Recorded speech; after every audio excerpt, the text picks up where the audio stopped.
Hello and welcome to ATARC's webinar series. Today, topic experts will discuss strategies that agencies can implement to provide a better experience with on-prem cloud and how they can leverage intelligent infrastructure to support mission-critical applications and the unique needs of physical security.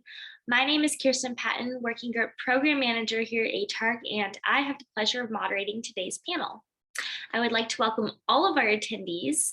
This afternoon, we are going to hear from panelists, which will be followed by a Q&A where we will pop in a few polls and then answer your questions. Before we begin, I just want to encourage the audience to please submit questions of your own in the Q&A section of this platform. We'll be going through them during the panel, so send them in as we go. Also, remember to answer the poll questions in order to ensure that you receive your CPE credits for being here today. And with that being said, I would like each of our panelists to go ahead and introduce themselves and share with us a little bit about yourself, including your name, title, agency, and anything else that you would like our audience to be made aware of up top. So first, let's start with Philip, please. Yes, thank you, Kirsten. My name is Phil Smith. I'm currently working at the National Science Foundation as a physical security specialist. I've been doing this kind of physical security work for quite some time, kind of dabbling in COOP and emergency management, and within the last couple of years, very heavy into IT and on the cloud and cybersecurity. I started off my initial training in this came heavily from the military. If you couldn't tell by the haircut, that's not dying. It's an old habit. But then I made my way up through there and spent some time with other DoD entities, obviously the Navy. I was at the Navy Yard for a while, spent some time with the Immigration Customs Enforcement, or ICE, and eventually I found my way here with the National Science Foundation. So I've been able to see throughout the physical security world how the I guess how this particular topic has evolved more from a practical boots on the ground kind of security with my earlier experience, and now to agencies and organizations that have tried to move quicker or more efficiently over to cloud aspect. So it's been interesting, but I've also learned a lot on how to use both of those to my advantage. Great, thank you. Thank you for sharing that with us. And over to you, Stephen. Hey, happy day, everybody. Stephen Hernandez here. Day job, Chief Information Security Officer at the U.S. Department of Education. Then I also fill in a couple other roles. I'm the co-chair of the Federal Chief Information Security Officer Council. And you know, it's been a fun journey. I came here through the Scholarship for Service program a long time ago. I was one of the first students in that program. The way that program works is they give you 2 years of education, which for me was my MBA, and then you give them 2 years back in the government space. They've had me for well over a decade, so I think they've gotten their money's worth there. Prior to the CISO role, Department of Ed, I was at the U.S. Department of Health and Human Services as their CISO in the Office of the Inspector General. Very exciting and challenging mission space.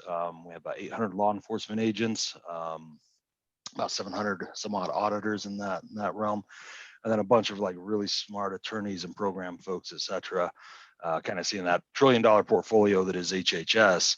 And when I think about security and the difference in backgrounds and perspectives we have here, it's interesting that physical security still plays a vital role in everything that we do.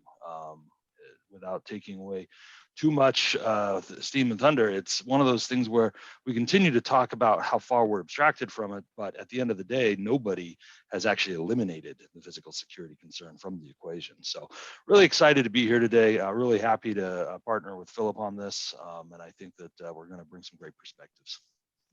Yeah, that's great. Thank you, guys. So let's just start off at a more high level and answer the question. Keep in mind, you guys, we don't need to go in any particular order since there's just 2 of you today. So chime on in when you want to. But what makes an application critical, or what even are critical applications? Can you guys explain that to our attendees? Sure.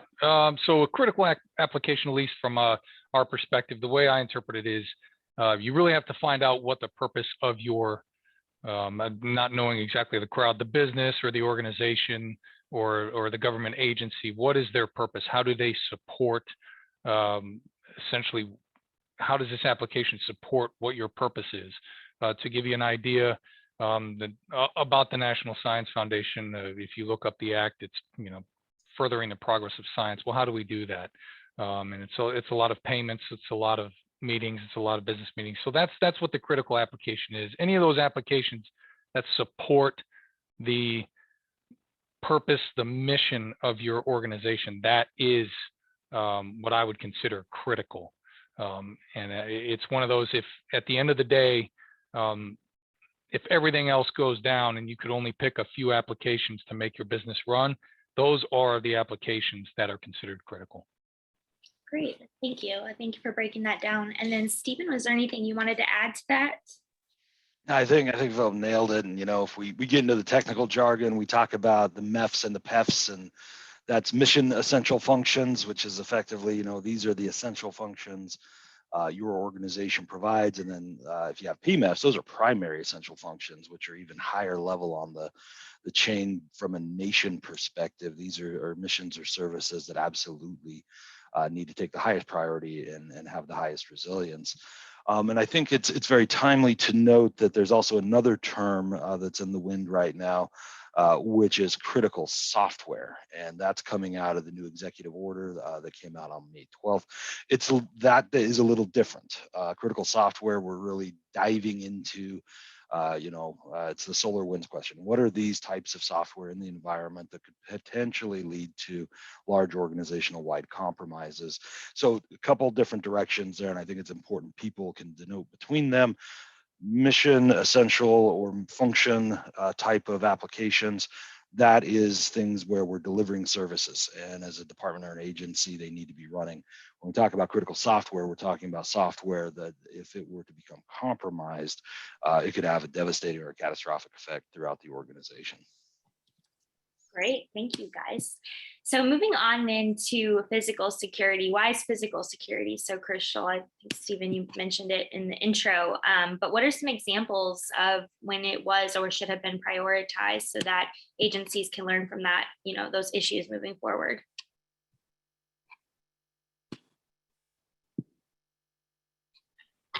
So for us, physical security does still, as Stephen mentioned earlier, it does play a critical role, specifically with on-premise servers, cloud devices, in the sense that cybersecurity is great. We need that more than ever now, as all the breaches we've seen with the pipelines and everything. But the big question is, if you do have on-prem, you still need to protect what is in the building or on site while it's there. The threats are still coming from insider threats, from employees, and those are perfect examples that are really hard. It's hard to quantify why you still need physical security when everything seems to be in the cloud. Even the word on-prem cloud kind of gives some people an idea or a thought process that it's not really physically there. It's just still out there in the ether somewhere.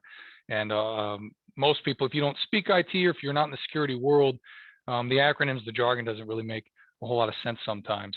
So when, on-prem cloud, it is important to control control not just the logical access into those systems, but the physical access of those systems as well.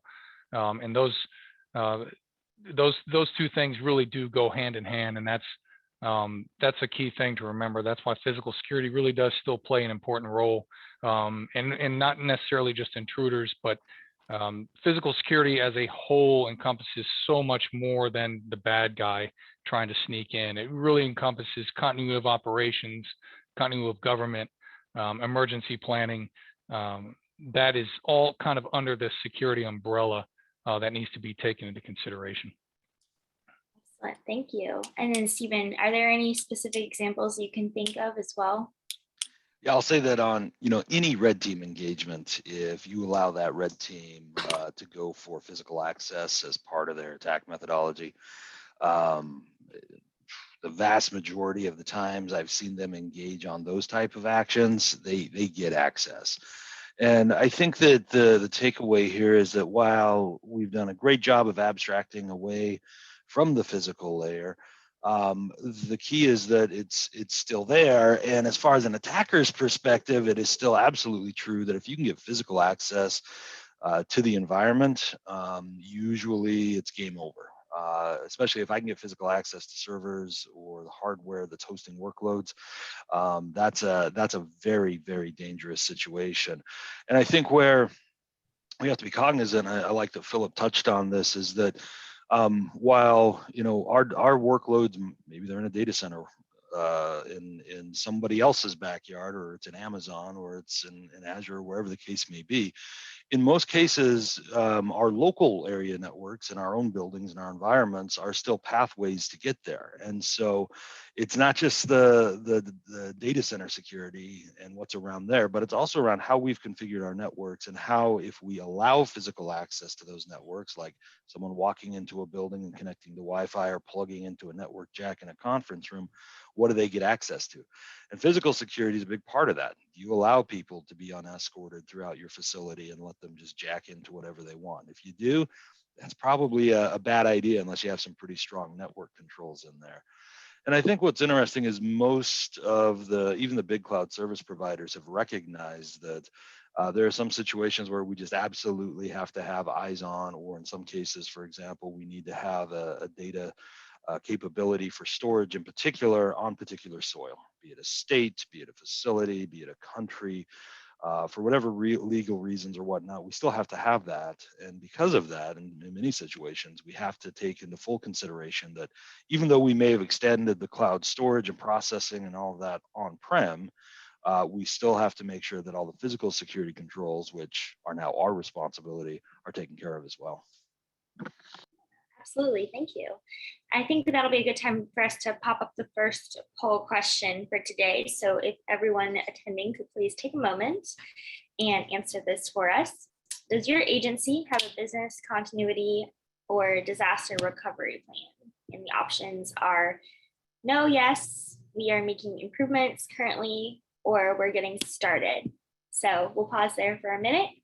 Please go ahead and answer. And then I am curious to see the results. So Mel, whenever you feel that we've had significant amount of responses, you can go ahead and post that for us. Let's see, they should be coming up. Okay, so 67% said yes. And then after that, we are making improvements currently, or we're getting started. So nobody answered no, that's a good sign. All right, moving on. Let's go back to when we were talking about applications. How do you know when to get rid of applications, and why could this be problematic if you don't? Let's start with Philip. Sure. So one of the bigger issues that I've seen is everybody likes different applications. They want to try something new. It does take a lot to run an organization, but during certain times, if you do have to switch over, you do have to activate those recovery plans. I know some businesses might call it something different, like service recovery, disaster recovery, whatever it is. All too frequently, a lot of organizations want to try to bring everything up all at once, and that's not necessary. It actually really test the load shed plans on hypervisors, servers, all the other different softwares. It's almost the same as trying to open up too many web browsers in a computer, essentially. You could overload your own servers and they could work improperly. And when that happens, you have to make those decisions about what's important and what's not. And that is why some of the applications, and specifically with physical security, that you do want to still keep online. And maybe you don't need this particular email application, or maybe you don't need that, I'm going to say, Zoom webinar software at the moment, but maybe you don't need those, even though we're using it now. But that can play a role into allowing things to move faster and more efficiently without kind of bogging down an entire system to bring up applications that otherwise aren't important to the business in service recovery or disaster recovery incidents. Thank you. Stephen, how about you? So I think one of the unsung heroes, and especially a lot of the cybersecurity circles, but in some cases also some of the COOP areas, is the business impact analysis.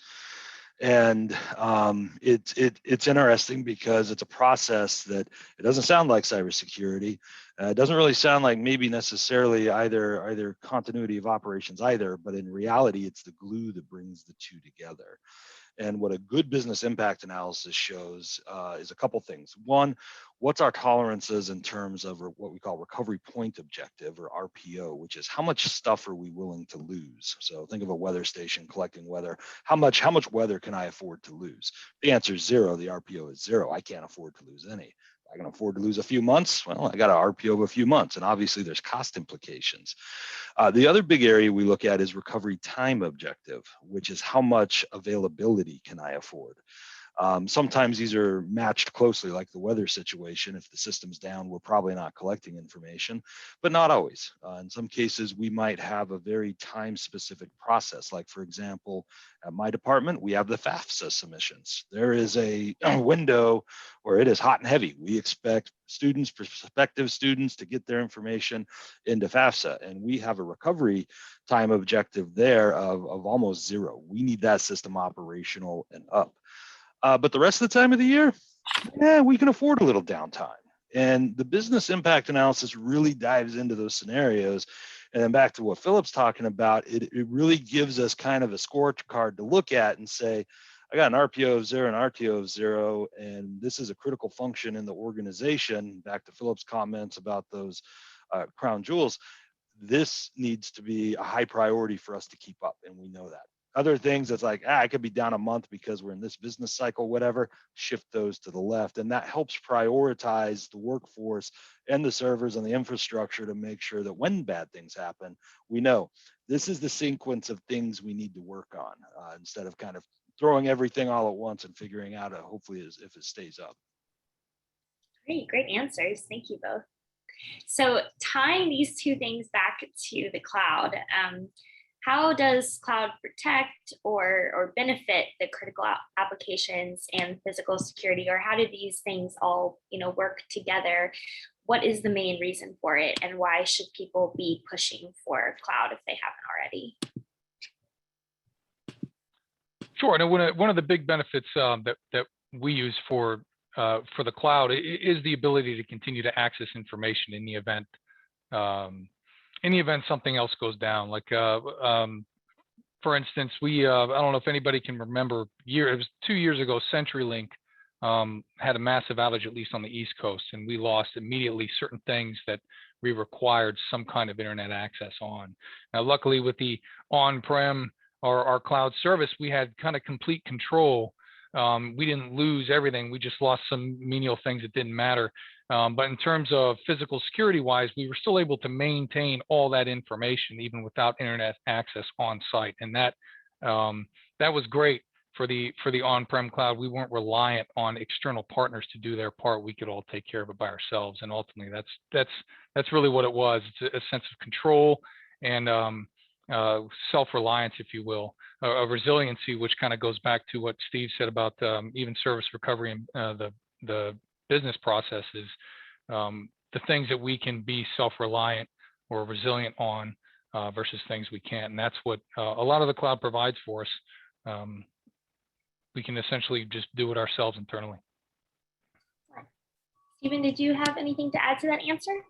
Yeah, I think that most people start with thinking about cloud as kind of their DR solution, especially if they have a lot of these priority workloads on-prem. Cloud becomes a great way to quickly stand up a disaster recovery type of capability and a failover capability. I think that once folks start to get comfortable with that, they then start to evolve. In most cases, you can get near real-time resilience, meaning multi-geographic locations and whatnot in the cloud for just a little bit more money. And the question starts to come up. It's like, well, if we can do this, why aren't we? And we start to see folks actually then leveraging the cloud in parallel with what they have on-prem in some cases. And that's really diversifying your portfolio in terms of making sure that, if the cloud provider has a solution, Well, that's cool. We still have our workload and our on-prem, and we can work through that. If our on-prem has a solution, the cloud provider is going to take that over for us. But the best cases I've seen that happen are very evolution based. It's, you know, let's start up kind of a cold or a light backup capability within the cloud. Sometimes it's just data, and then start to add additional capabilities so there's better familiarity as time goes on. Thank you, guys. So see, we have an attendee question come through, and I will read it out loud for those who are dialed in right now so that they know what's up. In a hybrid environment, including on-prem data, are there any best practices to ensure data remains secure, that logs are all maintained, and COOP solutions that you recommend, or maybe those that you avoid? For example, if your CRM tool is using data that is on-prem and in the cloud, what are the tools and methods or techniques you might recommend? This assumes that vendors provide their own COOP for the CRM system itself, and developers have the ability to regenerate the configurations. But what about the large volumes of private and secure data? So I think there might be a couple questions in that one, but let's start with best practices. Are there any best practices to ensure data remains secure that you would like to share at this time? Sure. So we, one thing that I know that happens with us, we run, and this will be a build up. I won't babble on forever, but we conduct certain exercises every year based on government requirements, specifically service recovery projects. The one thing that we are able to do, at least for COOP solutions, is when we exercise these things, we actually stand up a lot of the firewalls at other locations first. We test those first before we start transferring secure data if we have to lose something or physically move something out. That's one of the greatest things that we've been able to do. We can open up many channels, and we can actually pull basically plugs, if you will. We can pull plugs out and put plugs back in to make sure all that critical, that data information remains secure before we actually start moving things over. And even then, what we just experienced with this last one, specifically with COVID, was interesting because our entire exercise had to be done in a hybrid environment. Was that we actually would have to stand up duplicate servers, if you will, before pulling one, and that was kind of a major test that we had to pass, and we did really well. In terms of vendors providing COOPs or anything like that, you know, the biggest thing that we try to focus on is we do still rely on test scripts that we develop from vendors in order to bring a lot of these things up for COOP itself. But at the end, we don't rely, especially for that. We are pretty self-sufficient. So a lot of it is we make sure we get scripts and I guess SQL Server information from a lot of the vendors from the programs, and then we run those tests to make sure that they all work properly. So when we do go into COOP, we are, like I said, pretty self-sufficient. We're not relying on external partners for assistance. That's great. And Stephen, how about you? So I'll say one thing that can catch folks as they're in a hybrid environment is knowing how that cloud boundary is secured. All you got to do is do a search for like S3 bucket leak, and you will see hundreds of stories where folks were archiving or journaling off information into Amazon, but it's any cloud provider, because at the end of the day, you have to configure your tenant in the cloud to make sure that only the right folks have access to those resources. And in some cases, folks have been a little sloppy. They haven't gone through and made sure that the S3 buckets or the Azure environment or whatever they're using for storage and access are actually restricted down to only the places where they need to be. And folks also sometimes don't look at the technological differences between on-prem and in cloud. Your cloud provider is going to bring a lot of cloud primitive capability on the security side, meaning it's just woven into their DNA and who they are. And oftentimes that will be the best way to protect your information, whether it's data encryption at rest or in transit. But if you don't know about those and you're not using them, and you're treating your cloud environment as more or less a copy of your on-prem environment, it doesn't end well. I'll say that. One, it's a lot more expensive, and two, you're missing out on the opportunity to really leverage some of the best security that the cloud has to offer. Great questions and great answers. And David, if you have any follow-on questions, please go ahead and submit those. But I think Our panelists did an excellent job responding.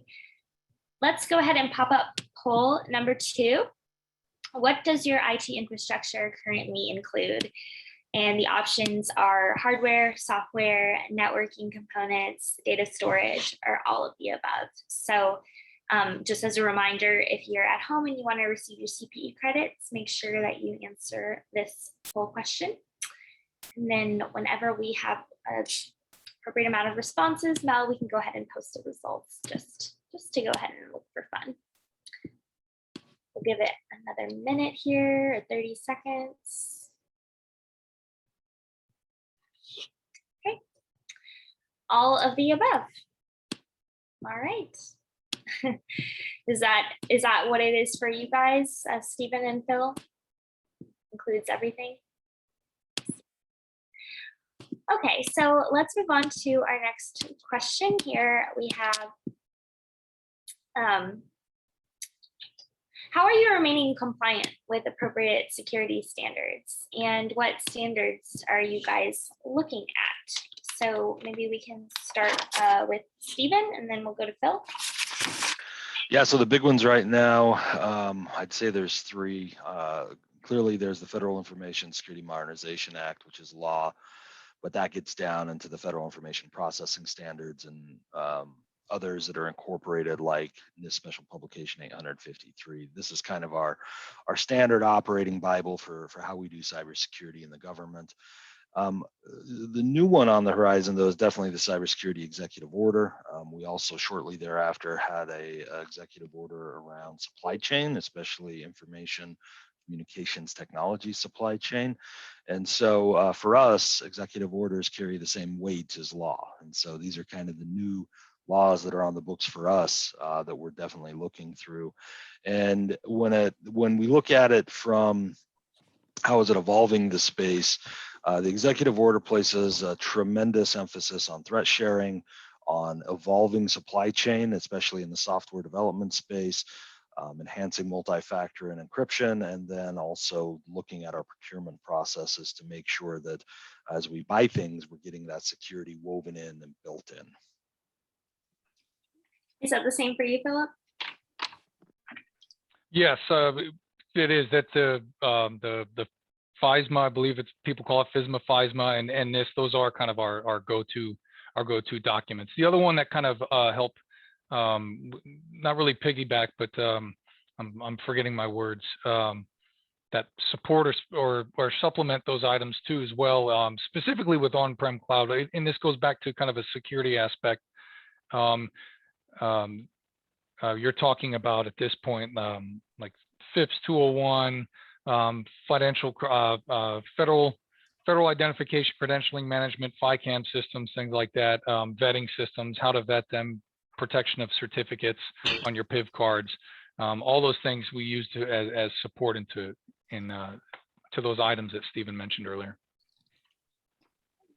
Let's go ahead and pop up the last poll question now because it correlates.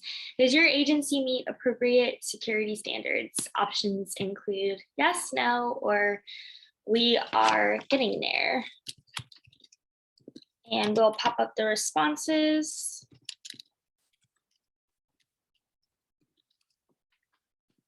See where everyone is at.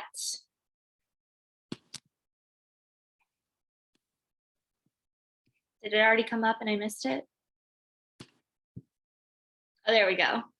Okay, so it looks like most people are still working on it, but more people have rather than not. So that's excellent. Thank you, guys.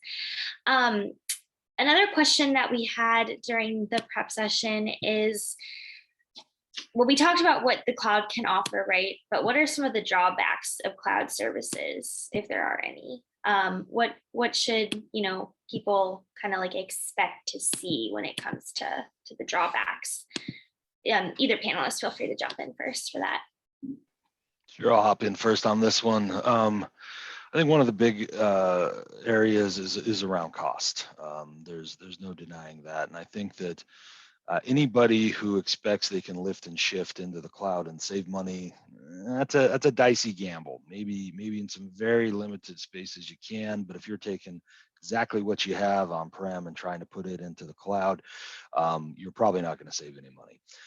What that means is that, and I alluded to this earlier, you really have to understand, well, how do you optimize in that cloud environment, which means rebuilding, re-architecting, in some case, redeveloping your workloads so that they're more congruent with the cloud service offerings.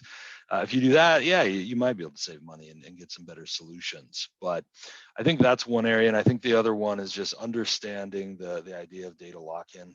Obviously, most clouds, it's like in many cases, it's almost free to get data into the cloud. But when you want to start pulling data out of the cloud, that's where the charges start coming. For some folks, that's great because, I'm in security operations. I'm going to dump all my logs in there at very little cost and secure them and encrypt them. And then, when I have an incident, I'll pull very little out as I need to do that work. For other folks, if you're like doing public dissemination and things like that, it can be a consideration because frankly, you're going to put very little in, but have a lot of people pulling the, information out. And then I think that from the attack surface perspective, cloud can be as secure, in some cases more secure than what we have on-prem, but you really have to understand those technologies and understand how to deploy them correctly. And that's not something that new entry into the cloud or novice entry in the cloud is going to do very well. It's something that you kind of have to learn and grow into. Philip, any other drawbacks that you can think of? Yeah, I think it's probably good that Steve went first, or maybe I should have. He stole some thunder. But the big one, obviously, is cost. If if your organization is large enough to stand up things like that, then it's not too much of a problem. It's a little easier to maintain, but the upfront cost will get you. And then, of course, it is the expertise. It's having the people on hand that can actually perform the work for you. Those two things are by far the biggest considerations. And just like Steven said, it's easy to think you are going to save costs by moving completely to a cloud environment. But if you aren't familiar, you don't have those expertise there or the personnel that can help you manage that kind of a transition, you can get yourself into some trouble. You can lose data if it's not done correctly or securely, and you can actually expose yourself to more things. So that is a lot of at the end of the day, it is cost and expertise, and those aren't anything to shy away from, and things you should be considered. You guys both mentioned expertise. So when it comes to education and reskilling of the workforce, what are the things that you guys have seen when it comes to the hiring process or reskilling, retraining workers? How do you get people on the same page and ready to use these technologies?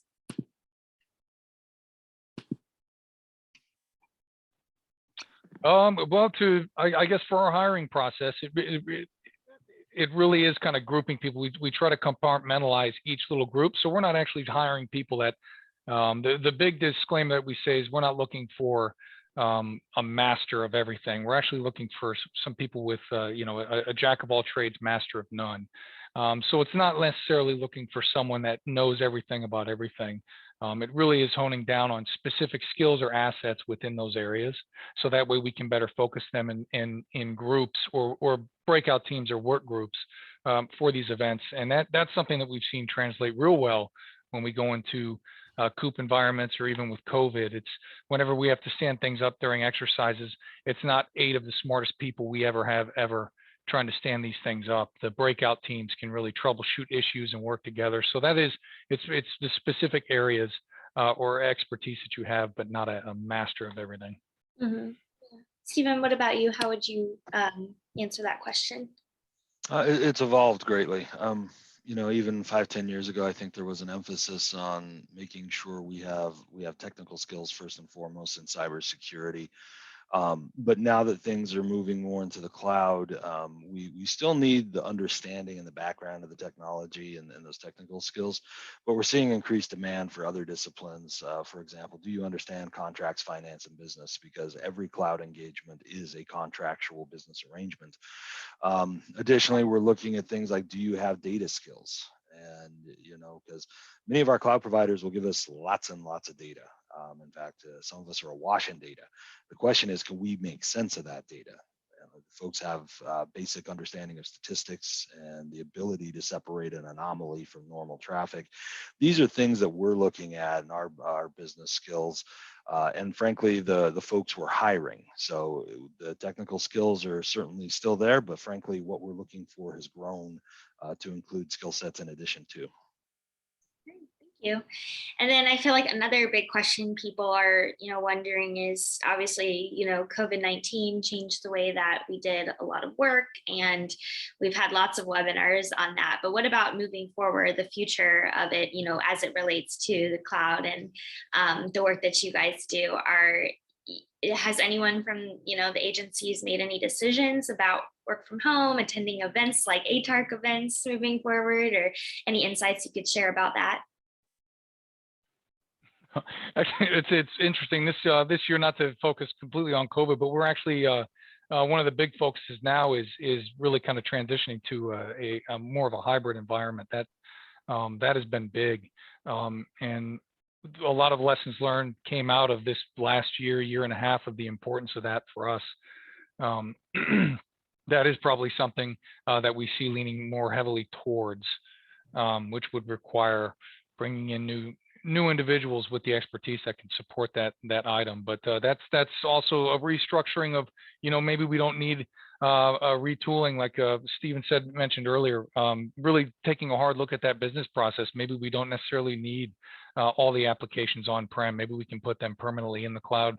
We don't need to spend as much money supporting these things with licensing fees and maintenance and bringing in outside groups if we need to. So that is big. And one unfortunate aspect to that is, during an emergency, everybody likes to be important and nobody likes to be told that they're not. So those are tough decisions to be had, but that's something we have to look at from an infrastructure standpoint. Is yes, everyone's important, but maybe during this particular moment right now, maybe not yet, maybe in a week or in 2 weeks, but right now we need to focus on something else. I'll say for us, we've been in a largely remote working situation for the better part of 18 months. And we've, as a department, done really well. We've had multiple pieces of legislation come through, the CARES Act and others, American Rescue Act, that have required us to really evolve and move quickly. And we've shown that we've been able to do that under some pretty tight deadlines and some pretty fierce constraints. I think that going forward for us, it's really a discussion around flexibility. We do have some folks that really want to be on site and they enjoy that type of working environment. We have other folks that are of the philosophy that we've never worked harder than when we've been remote. And I think that for us, a lot of this is still in discussion. We don't have all those answers, but from an IT perspective, I will say that we're having to prepare for all those scenarios. So whether folks are on site and they're going to have conferences, or they're going to work in a bullpen, or they're going to work in a more of an agile open environment, or we have a workforce that's going to embrace more of the teleworking environment, and the workforce is going to be primarily remote. From a security perspective, those are two very different things today. But I think as we start to see advancements, especially with zero trust architectures, the differences between the two really start to fade away. So we're optimistic in that sense that the timing for zero trust in the executive order couldn't have come sooner. Great. Let's move over to audience questions now. We had a few come in. First one is, would a native S3 environment in your data centers help you both accomplish your goals of a true hybrid cloud environment? Thoughts on that?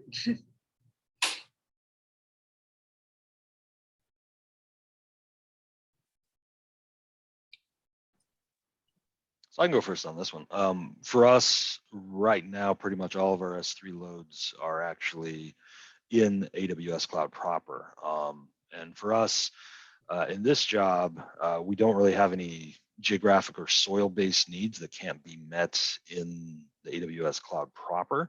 So for us, where we're at, the answer is no. I do know at my last job, though, especially when we start talking about law enforcement information and meeting criminal justice requirements around storing that information, in some of those cases, there would be certain advantages to having native S3 environments in a data center on soil that we knew and physical security access that we controlled. Phil, did you want to comment before we move on to the next one? Sure, I would say it probably could, but at the moment, based on a lot of the requirements we have to meet with the information that we have, there are a lot of regulations and standards we have to meet. I'm sure as everybody does. So right now, it's just not the idea. The great thing that we like with what we have right now is essentially complete total control, and that's big. We need to maintain that, at least at the moment. It takes a lot of stress out of a lot of the audits and inspections that happen that I'm sure everyone's been a part of. And when we don't have to, like I said, a lot of it is we don't have to rely on external cloud storage or anything like that. It's all in-house, and that makes things a lot easier. And at the end of the day, it's more secure, and it's easier to meet the standards. Great, thank you. Moving on to the next one. What are some of the concerns related to multi-cloud data movement?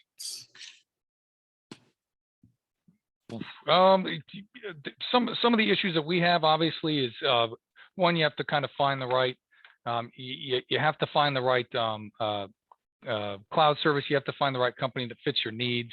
You have to manage a lot of the costs that come with managing different clouds, and a lot of it is data protection and security for us. A lot of personal data and information, we would have to do that across many different clouds, and that can get kind of tricky for them to maintain and manage, especially with everything that at least our agency is dealing with. There is a lot of stuff that we have to maintain, and to do that over multiple clouds would be rather difficult, a little more painstaking. The acceptance of that risk isn't worth the cost. Yeah, I'll say multi-cloud's a challenge, and it's interesting. Most folks over the past decade have really been focusing on data center consolidation. At my department, we're actually focused on cloud consolidation, getting down to fewer and fewer cloud providers.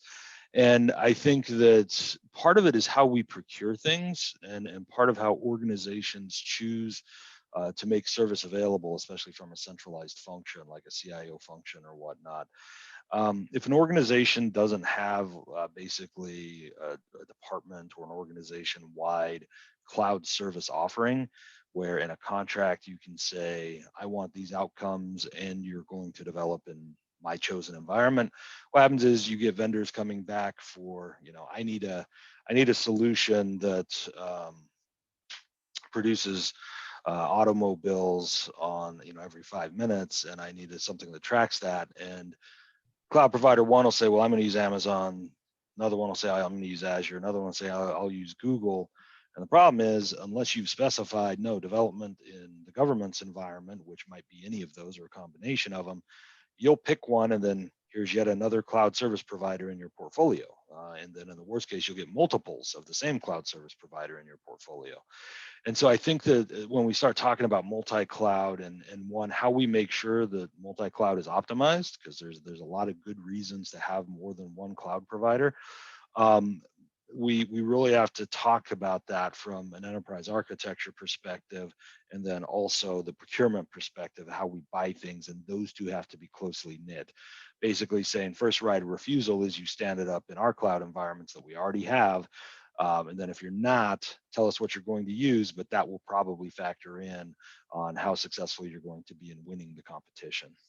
Excellent. Great answers. So the next question is, using private clouds hosted within government facilities versus private clouds hosted by cloud exchange points, colo, or cloud service providers, any unique experiences that can be shared to secure and control?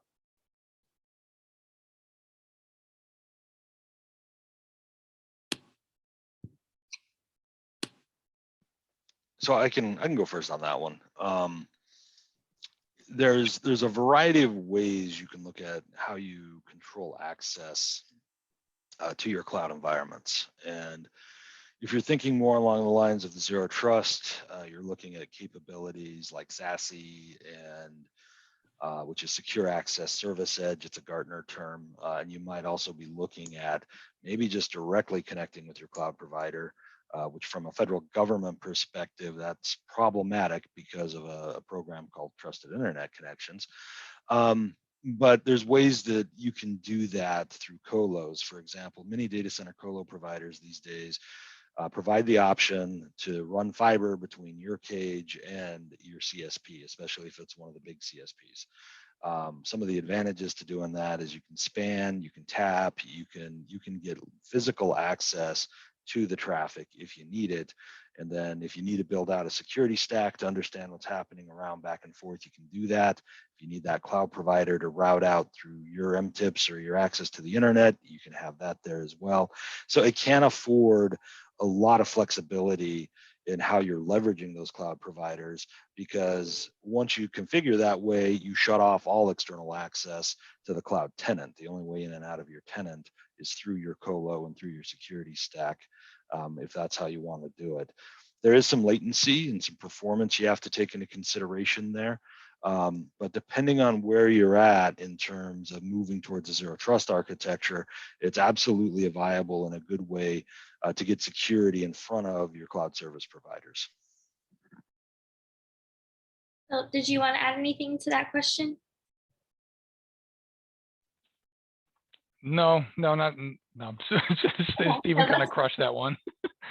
You can start with the next one then, because we have another audience question. As workloads are moving to the cloud, what does zero trust mean from a data perspective, and what does that look like? So as they move to the cloud, at least for here, what we do, we are very zero trust. We don't want anyone in. We only want to control what goes out. But at least for us, a lot of it is we would have to go back and really consider what, like, some of our sensitive, what it truly is, the sensitive data that we have, where it's sitting. And at the end of the day, like I said, this is kind of, unfortunately, the zero trust kind of security mindset is limit access. We really want to control who has it, who can get it, who can get access to it. And even then, when we provide them access to it, it's when do you need it? You're going to do it through our means only. And it's unfortunate, it does create a lot of issues, but when they do go to the cloud, that would present a little bit of an issue for us as we do start moving applications more and more to cloud-based, no longer on-prem. But in order to detect all the threats that could come along with that, we use a lot of those monitoring services now. So it's going to be a little tougher for us to wake up, and it's not necessarily from an IT standpoint, but more or less from personality standpoint. The people that are in charge and in control, they want to stay that way. And the more you kind of slip into the cloud and take applications away that they can't, what I'll say is reach out and touch. It does become a personality aspect that you have to get around. I'll say that that question is actually answered quite extensively through some of what's in the executive order. And in fact, the executive order speaks to the fact that as we move towards zero trust architectures and we move towards cloud, because cloud is also one of the things that is cited specifically in the executive order, those moves to the cloud need to enable zero trust architectures. And so I think that what we're going to see is, based on the executive order, our big cloud service providers are going to be mapping out, here's how we provide zero trust in the very fabric of our cloud solutions, and here's our roadmap for doing such. From the agency perspective, as we move workloads into the cloud or we augment on-prem workloads in the cloud, we will be expected to show and basically demonstrate how we're meeting that particular element of the executive order. So I expect to see a lot of discussion, a lot of movement in this space. I was chatting with the Google CISO the other day, and they're very interested in the outcomes of what's happening here, and all the big players are, and even all the players are. I'll say it that way because it's business, and it's going to be viable business for everyone. How well can they plug in and play in a zero trust architecture. And I think that's key, because it's not just providing that capability, but it's going to be how well can you take those capabilities and then bring them into an enterprise view, because that's where the end goal of zero trust architecture lends us, not little silos or pockets of excellence all doing a little ZTA thing. It's everything coming together from an enterprise perspective. So we see activity on asset one in cloud A and a similar activity over in cloud B with a different workload. We can pair them up at the highest end, and then there's zero trust, push down the appropriate controls to both environments. Excellent answers.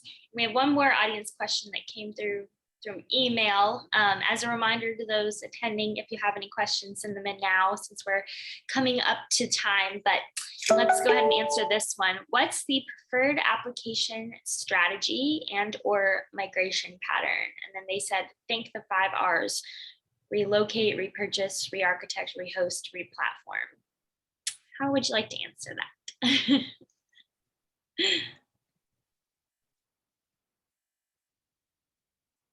I'll go first. I think that for us, we look at it a couple ways. Like in my department, there's 2 big drivers in terms of IT modernization. And the first one is, are we at a contractually advantageous point to recompete? And that can be, market research has shown there's better technology, better approaches on the marketplace. We may be aware of new providers that weren't there before, or it's simply a matter of we're being told to. There's executive orders or legislation that says, hey, this technology is legacy, time to move on. The second one that drives replatforming or re-architecting or re-optimizing is security. When vendors just can't quite get their security act together, they can't meet government security standards, they're telling us they won't meet government security standards, that's just immediate red flag for us. We're gonna dig in hard on market research, and we're gonna figure out how to recompete that requirement and get those security elements we need. Great. And Phil, did you have anything you wanted to add? That would Steve hit it pretty well. That, at least from our perspective, that is it. At the end of the day, and I won't have the nice speak for it, but it is the juice worth the squeeze? Are we noticing anyone that's falling out of at least FedRAMP policies or High 3 policies that we have? Reorganizing or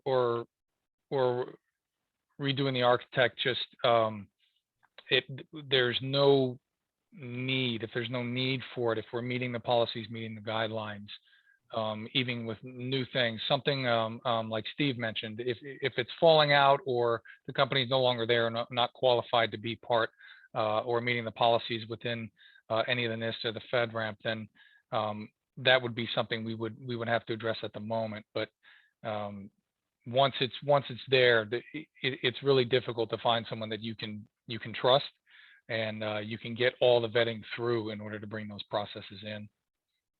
Awesome. And then one last audience question just came through in my email as well. This is a person asking, what is your take on physical security as a service? Can it be a feasible solution in the government space? Good question.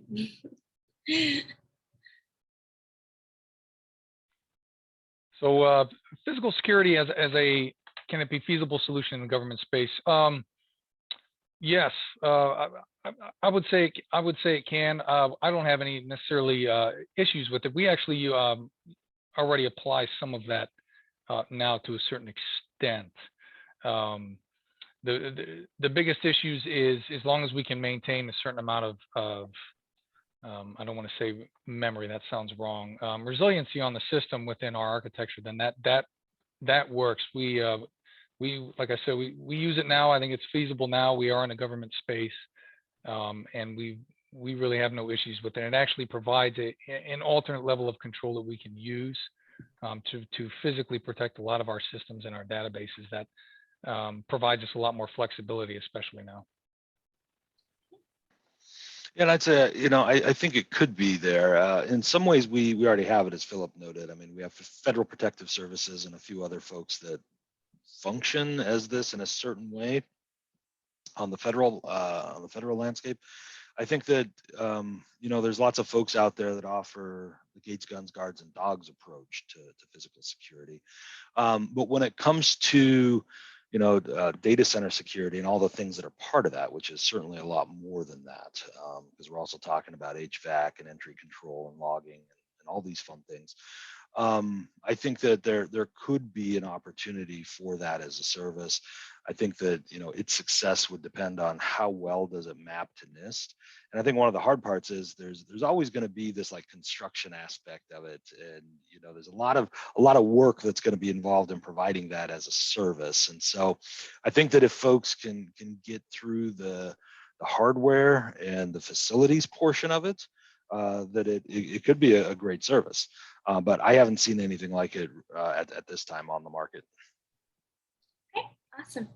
And then this might be our last audience question. Around the topic of cloud consolidation, what aspects do you consider for consolidation?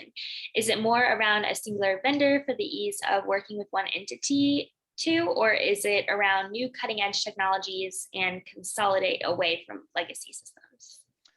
So I'll give the official answer on the, do we prefer one vendor, et cetera? The answer is absolutely not. It's government ethics prohibits us from preferring private individuals or organizations. So what we do prefer are folks that consistently compete well and meet our requirements when we put them out. And I think that what we're seeing is, much like when FedRAMP came to the board, there were folks who said, we're going to get serious about government business. It's a big chunk of money, and we're going to go through the FedRAMP process and we're going to meet it. And I think that in the cloud space, that was kind of the first step. And now the cloud service providers are thinking about not just, okay, I passed the security hurdle, but now how am I going to implement ZTA? How am I going to deliver actually more government-focused services? And a lot of cloud providers are thinking that way. They're now taking the government sector as a serious. We have our own requirements, and they're not necessarily something that's inferior to the private sector. It may be different, but in many cases, it's just a different way we have to do business. And I think that when we find those cloud service providers that are going to do that, for example, another thing that's on the horizon is OSCAL, which is the open source control assessment language, basically taking physical binders of thousands of pages of system security documentation and digitizing it so it's machine to machine. The CSPs that are looking forward and saying, we're going to offer our controls that way to our customers, they're going to be much more attractive than those that are going to kind of say, nah, here's a 1,300 page PDF, have a nice day. Phil, did you want to add anything to that question? Sure. To reiterate again with Steve, yes, it is. We actually have to use multiple vendors. If we do sole sourcing like that, we have to provide some pretty massive justification for something like that. But it is, at the end of the day, we are looking for the vendors with the FedRAMP, which sounds simple to those that aren't aware, but when companies do meet those requirements, that's actually a very big deal. But even then, even if they meet those government requirements, at the end of the day, they have to meet our requirements as well, what we need, how will they facilitate what we need. And not all the vendors, it's very rare if we find one vendor alone or even two that can meet all the needs that we have. So we do, we prefer to use many different vendors to help support our processes. Yeah, that's pretty much it. Awesome. Well, thank you. Great questions from the audience, great answers from our panelists, and we are almost out of time. So I want to give you two the opportunity. What do you want to leave our audience with? Because everybody in the world is going to come watch this. It's going to be on our ATARC YouTube channel, and anyone who cares about cloud anyways, they will be watching. So what do you want to leave as your lasting impression, final statements? Let's start with Stephen, and then we'll end with Phil. Sounds great. No, first and foremost, thank you so much for having me here today. I always learn a lot during these conversations about what's happening in other spaces. So I really appreciate Philip and his perspectives from National Science Foundation. And I think I'll end with saying that the future is going to be very, I don't want to say crazy, but it's going to be very dynamic and fast moving. I think the executive order is going to set a pace with agencies that we haven't seen in a very long time, and that there's going to be lots of opportunity and also lots of challenge. So if those two things are exciting, I think there's going to be no dearth of engagement across the board, government and industry. Thanks for having me here today. Yeah, thank you. And Philip, over to you. Yeah, I think I guess my food for thought is always, like Steve said, thank you for everyone for being patient with me. I'm a little more, my verbal judo is a little more kind of blunt and to the point. I try to steer away from a lot of the acronyms. Not everybody knows, I guess sometimes what they are, but I do think the future of the cloud, that is, fortunately or unfortunately, depending on how you view it from a physical security standpoint, that is the way it is going. You'll always still need people to manage those programs, but I think the true benefit is the cloud becomes more resilient, more secure, and more better products are coming out, and bigger. The competition increases, as we've seen.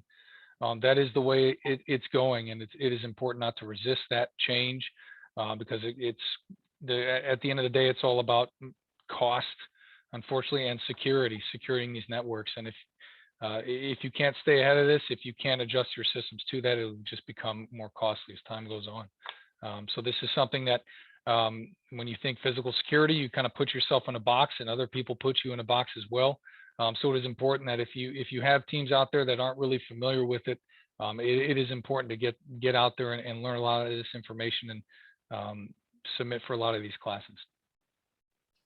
Well, thank you, both of you gentlemen. It's been such a pleasure. We're always happy to have you on and hope to have you back again soon. And as for our attendees, thank you all for joining us and being an engaging audience. We hope to see you again for our next one on July 27th from 1:30 to 2:30 p.m. Eastern Time for ATARC's webinar on empowering the American Rescue Plan. So go ahead and register, and we look forward to seeing you there. And on that note, I hope everyone has a great rest of their week. Bye.